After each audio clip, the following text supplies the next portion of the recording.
Libra, hello there, my beautiful friends. We're going to do your general tarot reading for late May 2026. Thank you so much for joining me today. You know, I appreciate each and every single one of you. So let's get right down to business as always and start you off with an oracle card here, just so we can dip our toes in the energy and see what's happening for the lovely Libra collective. Hope you're all doing fabulous and fantastic, my friends. Let's get it going here. My guide spirit team, talk to me. What do we got for the beautiful Libra collective here in late May 2026? It's Gemini season. What energies, messages, insights can we take a little peek at? And yeah, we're just going to take a real quick look at this first card. Then we'll get into the full reading itself at the very end. Pull you a bonus card from the Shadowland Tarot just to see what might be in the shadows or what shadow work you can lean into, which is always interesting. But let's get it going here. Let's rock and see what we got for Libra, the lovely Libras in late May. That kind of rhymes, but let's get it going here. What's the vibe? There we go. Cool. Very dreamy type of energy. And I get this quite a bit when it comes to the water sign reading. So I do like seeing it in the Libra reading because it is that outside the box type of thinking. And that might seem like a very simplistic card to you, but there's like a lot of layers to it. Now, before we fully dive into that, if you're new here, I'll be speaking about the May subscriber surprise towards the end. So you might want to check that out. And also, if you could kindly illuminate that like button by tapping it right on its third eye, I'd greatly appreciate it. But enough of the promo, back into the reading. Let's talk more in depth about this card. So first off, it's absolutely beautiful. You see this lovely lady. She's kind of in like a fetal position or some sort of yogic kind of pose, right? We have this beautiful background and we have the water underneath. All these imaginative thought-based symbolism or symbology, right? We got the clock with the numbers flying off of it. So to me, it kind of looks like a dream whenever I see it. That's why I said when it first popped out, this is a very dreamy type of energy. So again, watch your dreams in this time. You might be having a lot of vivid dreams, funky dreams. You might want to journal down some of those dreams when this card is here. But this is also that very watery creativity that I'm seeing. Now, in the positive sense, this card is very similar to the Four of Cups, where it can think outside of the box. It could solve an issue by doing things differently. It's great for any sort of creativity or artistic expression. So if you're feeling a lot of feelings, going through a lot of things, maybe Spirit wants you to channel that energy into some form of creativity, even if it's something small. But the only downside with this card is it could be overthinking. Absolutely. Especially with all like this fantasy and in the mind and imagination, this card can sometimes overthink things. So I know it's easier said than done. Like, hey, Libra, don't overthink it. All right, yeah, if it was that easy, I would. But just watch out for that with this card. But we're going to get into tarot now.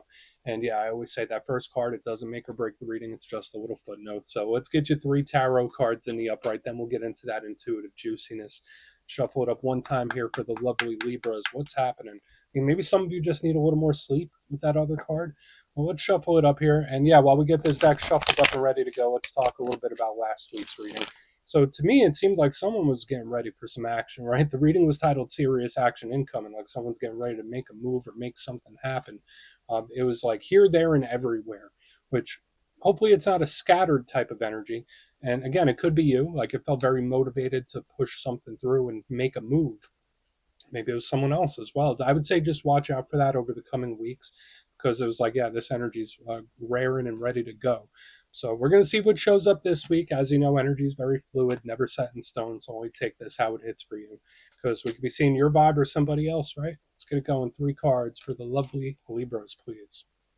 What's happening for our good friends in late May? Yeah, the deck is being, oh, okay. 10 of Swords. Wasn't expecting that. Don't get freaked out about it. It is what it is, right? Just a card, and that's where we're starting, but that is not the most pleasant way to start. Let's get a couple more. Let's get a couple more here. Okay. Better. Better, that's for sure. Let's get one more, because we're going to need a much bigger picture, especially starting with the damn 10 of Swords, right? Let's get one more here for Libra. Thank you. Wow.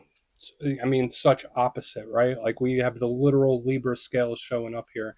These are big extremes of energy that we're looking at, Libra, like the Ten of Swords, Ten of Pentacles combination. I don't want to get too intuitive just yet, but the difference is striking the way these energies show up. Now, let's go through. I'll give you some of the classical meanings and archetypes, then we'll get into that juicy, intuitive stuff. But at first glance, you know me, I always love to look at the elements real quick because I feel like that frames the reading and tells us how things are going to flow. And you have a nice mixture. That's a good thing. I always say when it's too much of one element, that's where it gets a little dicey and extra heavy. But you have air, water, earth. Cool. Now, the energy in and of itself, especially with how these could clash with Libra, might be a little uncomfortable. So that's just something we need to keep an eye on as we move through. But here on the front, the Ten of Swords, that's air. Believe it or not, that's your comfort element. That's your power zone. So usually air works very well for Libra. That's really strong and deals with the mindset, mind state, perspective, how we view things. Strong when it comes to information, whether it's like seeking for information, thirsting for information, giving information. It is the suit of communication as well. Um, the downside to swords is, again, the overthinking. And another thing with this is it could be very cold, detached, and mean. So this is definitely, I don't want to say a red flag, but something we want to watch out for. Moving into the center, we have water, matters of the heart. So it's like we have the mind and the heart and the mind. We have the yin yang happening here already. Now, when it comes to the cups, it is matters of the heart. So whether it's personal relationships, personal connections, things or people that we're emotionally invested in, it's more of a sentimental type of energy where like the swords are more logical. Um, I like cups. Again, the creativity, the imagination, all the stuff we saw with your oracle card are also in play with the cups. But the downside to cups and water is that sometimes they could just be very overwhelming, right? So especially this combination could be very overwhelming, and we want to watch out as we go through. On the back end, we have earth. This is stabilizing. So I like it. I would say it's matters of security and stability, whether you're feeling secure internally or it's external. I think of routine. I think of day to day life. I think of things that we do every day at certain times. It's very structured. It could be money, work, business, finance, home, and family. All of that can be in play, especially with the pentacles. The only downside to pentacles is they're a little too stable sometimes. Sometimes energy could be a little dry or feel a little stuck. So that's something to keep an eye on. But of course, when I see the Ten of Swords and Ten of Pentacles on opposing sides, I'm like, whoa, okay, what is this shift of energy? What are these extremes? Let's go through and start building this out piece by piece. Position number one, we start with a doozy, my friends. We start with the Ten of Swords. And one thing I must mention before we start getting into the finer details of this spread, remember, this is just energetic potential, right? Like, you know, you are a creator being yourself. And no matter how good or how rough the cards are, it is just an energetic weather report, right? So it's not guaranteed that a Ten of Swords is coming your way, right? This could absolutely be something lingering. So just know that. Now, the Ten of Swords is one of the more, or probably the most difficult card in the whole entire tarot deck, if I'm just being honest with you. Right? We see the person there, 10 swords in the body, right? It's rough and tough.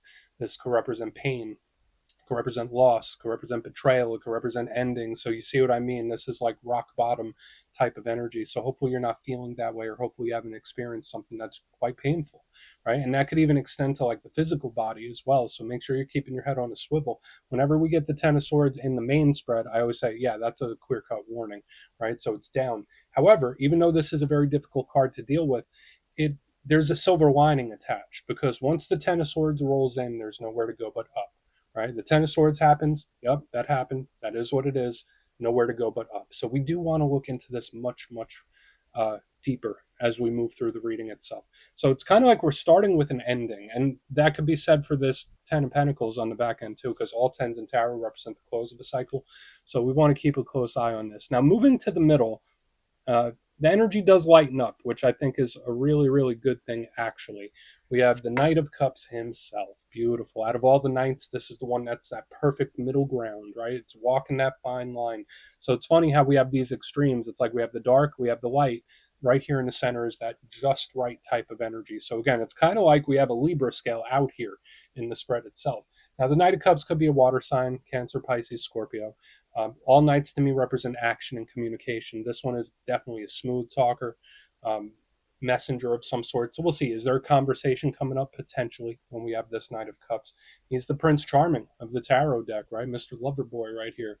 So I like the Knight of Cups. It's a smooth operator. The downside to the Knight of Cups is obviously the emotions, right? Like this is someone that could suppress emotions. This someone could play off of emotions and stuff like that. So we want to keep an eye and see what this communication could be about with the Knight of Cups. Unless you're having literal issues with a water sign. Now, moving to the back end, complete total inverse of what we have here on the front. We have the Ten of Pentacles. Beautiful. Whereas like the Ten of Swords represents loss and endings. This is kind of like a happy ending, right? So it's something we're looking forward to. This is a light at the end of the tunnel. When I see the Ten of Pentacles, you see the happy family. They got the puppers right there.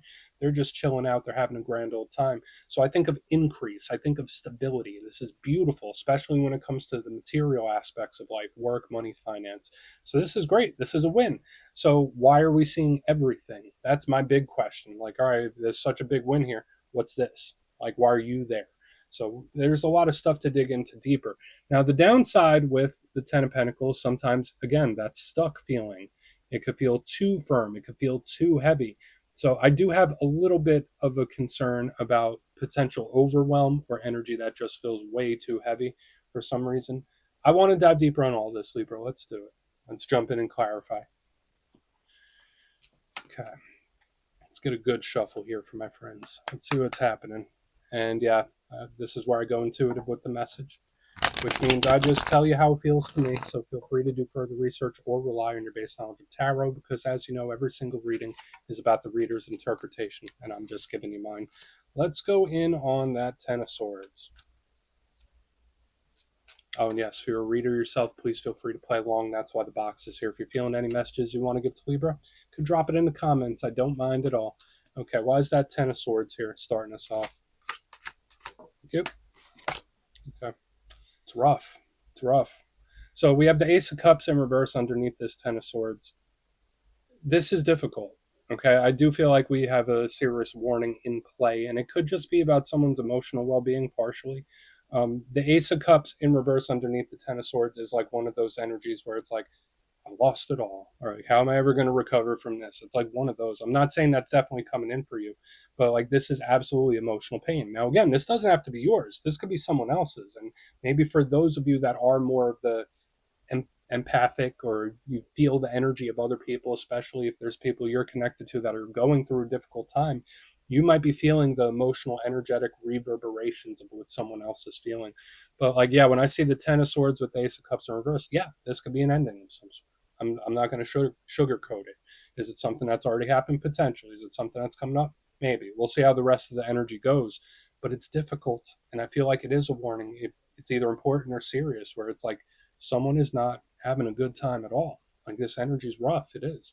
Now, the Ace of Cups, as with all aces, represent offers, opportunities, conversations, messages, and potential, right? So when I see it in reverse underneath the Ten of Swords, it's like dead end road. Um, it's an energy that could absolutely be doing some suffering in silence as well. So that's something to watch out for as well. Like if there's someone you're connected to where you notice something's off, something's feeling off. Ten of Swords, Ace of Cups in reverse is like I'm internalizing it and I'm suffering in silence. Right. So we have this rough energy on the front. I don't think it's going to stay that way. It is difficult, and it could be a potential ending or close of a cycle of some sort. But we're going to keep going, right? Because, and I know it sounds cliche, but every ending is a new beginning, right? I mean, I don't. I'm not going to fill this with a bunch of cliches and cheesiness. Let's keep going. Let's go in with the Knight of Cups. Let's see what the Knight of Cups is. And we all experience this from time to time, right? We do. It's part of the human experience. Let's go in on the Knight of Cups. So why is he here? Okay. So we have the Seven of Swords in the upright underneath this Knight of Cups. I'm not a big fan of it. I'm not. Okay, and this is very similar to what I was picking up in the Gemini reading, where this could be an energy of appeasement, where it's like I'm just telling them what they want to hear. I'm just going to tell this person what they want to hear.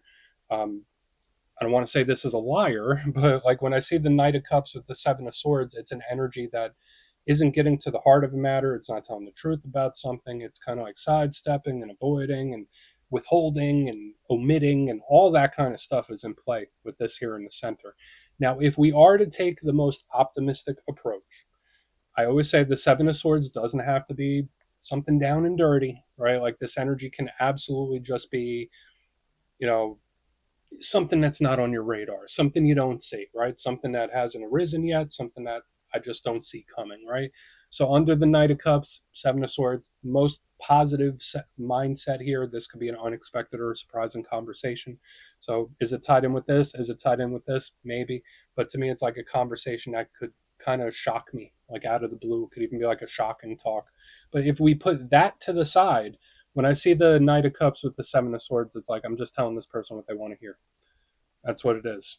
Um, so let's keep going, or not saying anything at all. It's either that. It's either I'm telling this person what they want to hear, or I'm not saying anything at all. Let's keep going. This is so peculiar for a Libra reading, even though like we have the two different extremes, like the dark and the light. It's just maybe there's certain things you're just considering right now, taking into account. There could be certain situations where maybe spirit's like you need more information. That could be possible too. But let's go in on the Ten of Pentacles. Maybe we'll get a happy ending here, right? So why is the Ten of Pentacles here for Libra?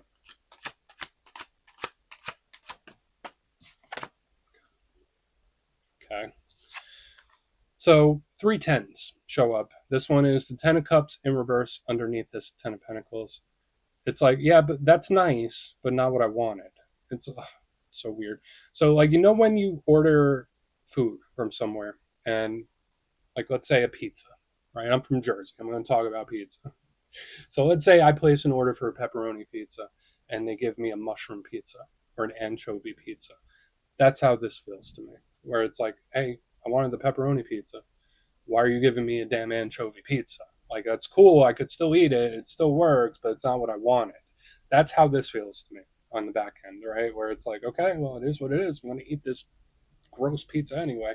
Pardon those that love anchovies. I don't know why that's coming through. But the Ten of Cups, let's dig deeper into it. As with all tens represents endings, usually this is one of the best cards in the whole entire deck, right?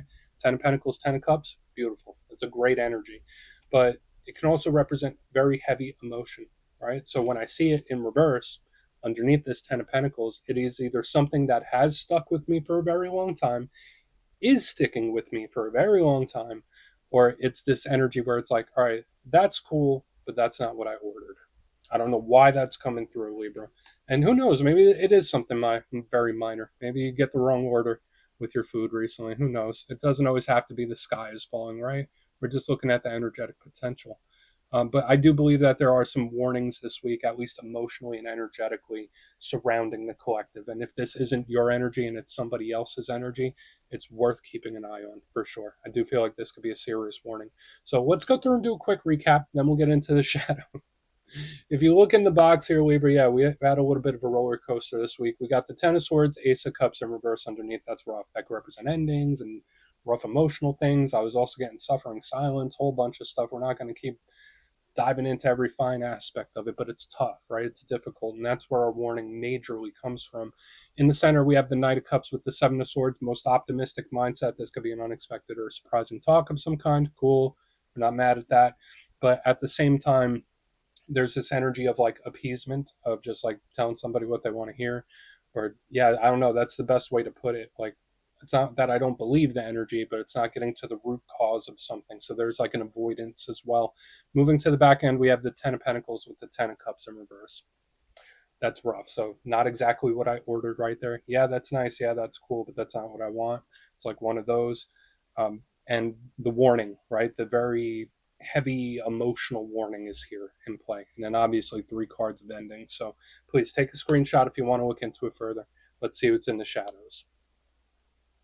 Okay, let's get a good shuffle here for Libra. And yeah, I always like to pull a shadow card at the very end just to see whether it's something in the shadows, something you don't quite see. Not every shadow card has to be a bad thing, though. It could be good too. So let's get you one. And yes, if you made it to this point in the reading, please feel free to check out channel memberships. I'll put a link for it in the comments below. It's a beautiful way to support the channel. I have much love for all my channel members. All right, let's get this going here. What do we got for Libra? What is in the shadows, please? Six of Wands. That's a victorious card. I do like that. Six of Wands is a card of attention as well, and I always say, hey, it's complete and total victory. Really cool. So it's good to see this in the shadows, especially with such a dense reading that we had this week. So I like this card. It's getting kudos for the things that you've done. It's gaining recognition. It's gaining attention. Great stuff. But the shadow side of this is sometimes this could be an overconfident card. And I always say there's a very fine line between confidence and ego, right? And this card definitely walks that line. So if you deal with anyone that has a very hyperinflated ego, watch out in this time, especially with this Six of Wands. Um, and also the mantra, don't count your chickens before they hatch, comes to mind when this is here. A win is a win when it's in your hand, right? So we're just going to put it down right there, Libra. That's what I got for you this week, my friends. Don't click away just yet. I'm going to give you the details of the May subscriber surprise. If you would like further insight on your situation or you'd like to have a chat with me, you can book a personal session at my website, mastermetaphysics.com. My May calendar is up and the spots go quick, so you might want to check it out. But for the May subscriber surprise, we're doing another winner's choice. I will choose 3 lucky subscribers to win either a copy of the Tarot of the Owls, beautiful deck, and it's really nice, or 3 custom made pendants from my website, mastermetaphysics.com. So if you'd like to get your name in for that, it's 2 simple things, as always, my friends. First, you must be subscribed. And second, let me know down in the comments, out of the cards that showed up in this week's reading, which one caught your attention most or resonated with you most. You'll be entered to win, and at the end of the month, the winners will be announced in the posts tab. My friends, much love, and I'll talk to you soon.